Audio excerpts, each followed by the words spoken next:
Tohir tumani Beltepa mahallasidan tayyor новостройка dom 62 kvadrat, zato kadastrlari tayyor holatda turibdi. 3-qavat bo'ladi. Qarang, podyezddan shundoq kirdingiz, oyog'idagi kafel qilinganda, mana bu stroyni shkaflar, vishilkalar ilib qo'ysangiz, uzun koridor, o'ng qo'lda oshxona bo'ladi, razmeri yaxshi. Oshxona mebellarni qo'yib, duh konterni kotol qo'yib yuborsangiz bo'ldi. Mana bunaqa o'zini balkonlari ham bor, ko'ryapsizmi? Ko'cha tarafga qaragan. Havo aylanishlari vaqti zo'r ekan. Xolos balkon bitta mana shu stul qo'yib, bemalol televizorni ilib, choy ichib o'tirsangiz ham bo'ladi. Koridordan yurganda yonida mehmonxona, yosh oilaga vaqti zo'r. Oyog'idagi cho'qli pol, keyin batareya yordamida isiladi. Chap qo'lda sanuzel, razmeri katta ekan, kir mashinani qo'yasiz. Hojatxonasi, vannasi, rakinalari qo'yilgan. Shuna kelib mebelni qo'yib, kiyim-kechakni olib kirib yashasangiz bo'ldi.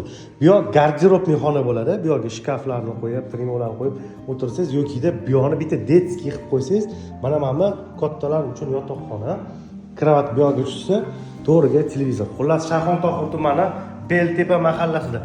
Narxi keladigan bo'lsak, kadastrlari tayyor, 3-etajda joylashgan. O'zi 7 etajli новостройка dom.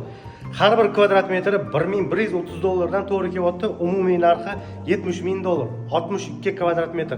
Telefon nomerlar pastda bo'ladi. Lokatsiyasi Telegram kanalida. Bizani yo'qotib qo'ymaslik uchun kanalga obuna bo'lib qo'yinglar.